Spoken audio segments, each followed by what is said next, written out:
on roles and preaching it amongst their teammates, holding their teammates accountable. So it's been seamless transition-wise so far.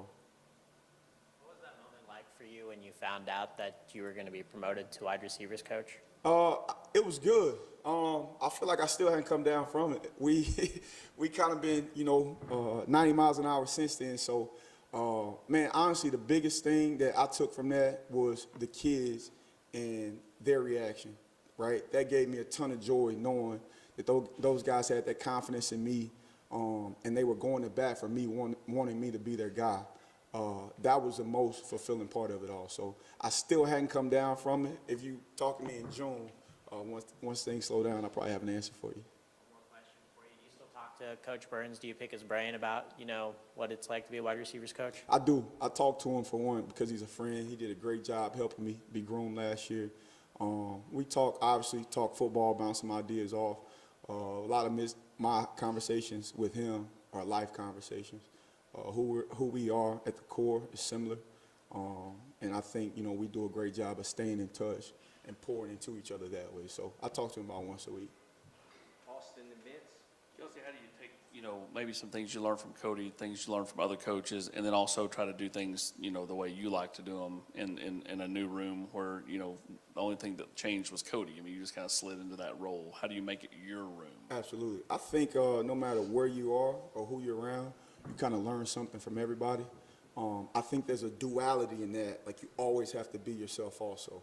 So you do pull things that you learn, things you get from other people, but I've still always got to be myself and do it in a mold where I'm still me. Because the kids recognize that. If you're not you, it's kind of hard for them to respond to it, right? So I do learn things and pull things from other people I see that I like, but I'm always going to do it the way I would do it, my manner, my fashion. Kelsey, two things over here. One, how much last year were you thinking about being in a role like this and sort of acting and thinking about training yourself to be in that type of situation when the opportunity came? Yeah, man, I think you always have to have the mentality that I'm the guy.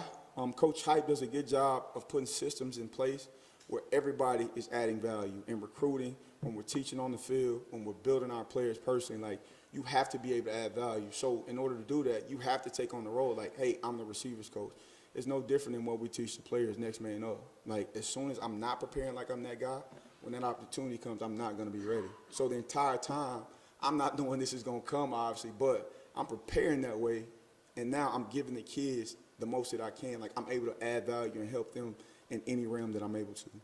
So in the recruiting aspect, has that maybe been the biggest adjustment to have to take so much more responsibility from that standpoint? Yeah, the recruiting is obviously it's a bigger adjustment because it's SEC, it's a bigger level than what I'm used to. But recruiting to me is based on relationships and it's based on communication. And those two things happen to be two of my strong points. So it's been great because, again, Coach Heupel has systems in place. It's kind of like the Heupel way. When you're in here, you're going to recruit. You're going to figure out how to get guys here, figure out how to get guys and build relationships with them.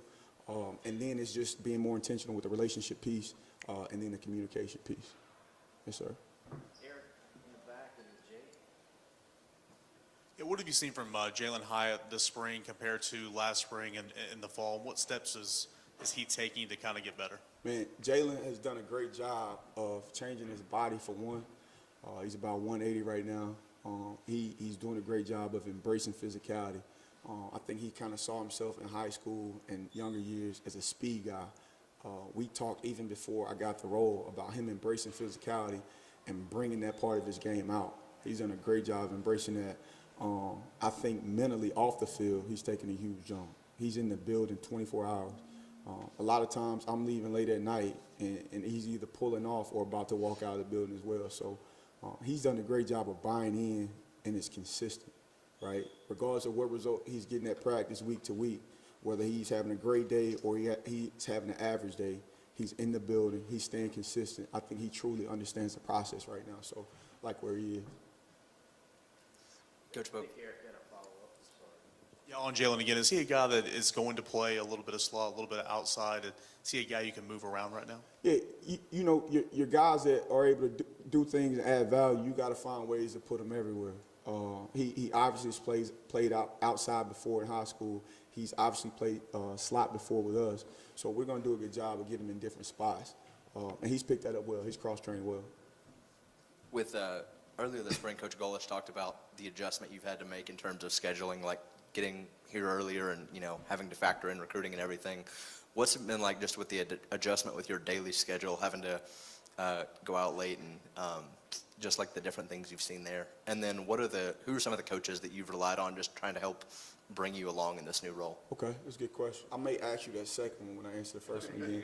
Kinda went along. But yeah, as far as the scheduling, man, I got blessed and really lucky because Coach Heupel's done a great job of having systems in place, so it's almost seamless.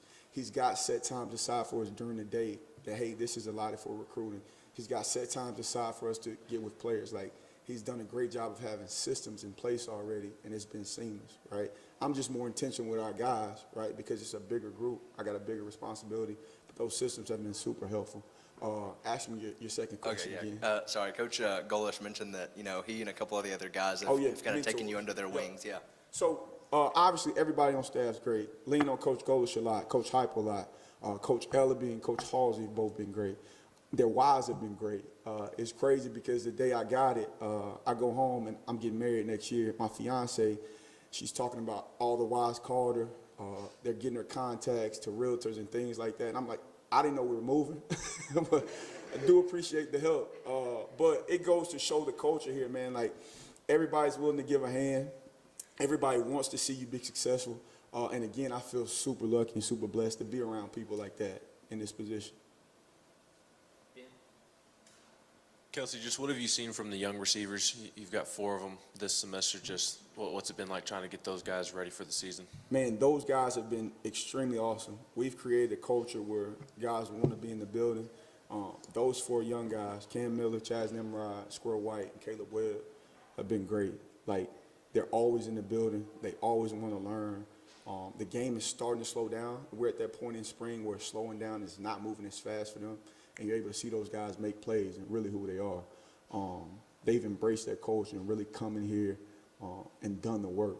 And you see that, and the older guys see it, right? So they know the competition's real. Like, if I'm not on my P's and Q's, right, if I'm not paying attention to detail, we got 4 young guys in here that are hungry, right? And that just elevates the play of the room. So those young guys have been great, each one of them.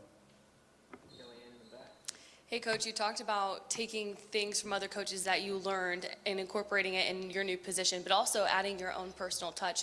What are some of those specific things you've learned from other coaches to help you in this new position, and how are you also adding your own touch in the room? Absolutely. So I just think, I think for one, if you guys been at practice, you hear me, I can be kind of a drill sergeant, right? I'm usually screaming a lot. I think one thing with Coach Burns that he did well is he had a great pulse of learning when to press the gas and when to pull off. So a lot of times, you know, if it's been a drill and it's been rapid and it's been intense, right, you don't want to be too pushy. You still want guys to be able to hear you. So the next drill, if we got something similar or a mistake, you may see me grab guys and talk to them and be more intentional, all right, be more intimate with them. I just think having that ability to change paces and be able to feel the group, I think that's important. That's something I learned from him. What's the next step for Cedric Tillman and up in his game? Said, great athlete, big, strong kid, like super, like uber competitor. His next thing is the detail and becoming a route runner, the fine detail becoming a route runner. Before we got here, Said obviously didn't play a bunch of snaps. He knows that.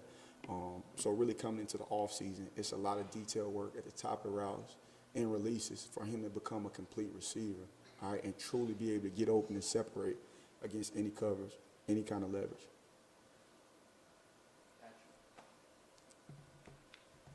Coach, a couple of guys that are in their second year of the system that are coming back, maybe stepping into larger roles with Ramel and Jimmy Holiday. What have you seen from them this spring at those outside spots? Both guys have been really bright.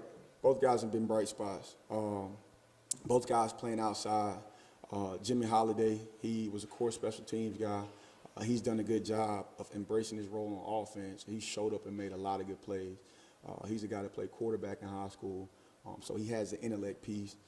He understands what's going on, and right now we're seeing him play fast. Ramel Keaton, I think, is surprisingly, the guys always say that surprisingly one of the better athletes in the room. Like, he comes off the ball, he's got long strides, so you don't really know how fast he's running, but he's actually going. Like, he can move. He's also a big target, big body. He does a great job down the field being a big catch rate. He's 50-50 balls. Like, he does a good job with contested catches. Both of those guys, in order to be consistent, again, just got to preach the details, harp on the details. When we're tired, when we're not tired, harping on those things, and you build consistency, from those guys that way. Kelsey, I know that regardless of whether a guy's playing or feeling like he's going to start or play a lot, I know it's important for guys to kind of take advantage of every day and do everything they can. But with that said, guys like Hyatt, Holiday, some of those guys, Callaway, when opportunity is there, is it sort of human instinct for those guys to kind of take things up a notch, knowing, hey, I really can start now? Yeah, absolutely. I think that's why you recruit competitive kids. Coach Hyatt preaches desperate, hungry guys. Like, we want guys that are hungry. And I think in the call of battle, when bullets are flying, that's what you're going to get from competitive guys, right? Not going to have to think about it. They're not going to blink an eye. They're going to go try to compete their butts off, add value, and go win the rep. I think each of those guys, that's what they have, a tenacious competitive spirit. That's what we like about those guys. That's why you recruit those type of guys. Anything else for Coach? We'll finish with I want to ask about a couple of specific newcomers. Just what have you seen from Chaz Nimrod and Squirrel in particular? Squirrel, his speed, pretty nice Chaz, weapon. obviously, outside guy, like, he's got some freaky traits, like, can really run. He does a great job of tracking the ball downfield. Still getting used to the physicality piece. It's a different level than the high school he was at, but he showed some flashes, man. Like, at times, he looks really good. He's going to continue to come along, continue to work because of who he is. He's been really pleased with him. Squirrel can freaking run. And he doesn't bat an eye when things get chaotic. Like, he is flying around. If somebody's trying to be physical, he'll match that intensity and that physicality. Like, he's got the biggest heart. He's the smallest stature, but got the biggest heart in the room, probably. Like, love that kid. They both been great additions. Yes, sir. Thank you, Coach. Awesome. Thank you, guys.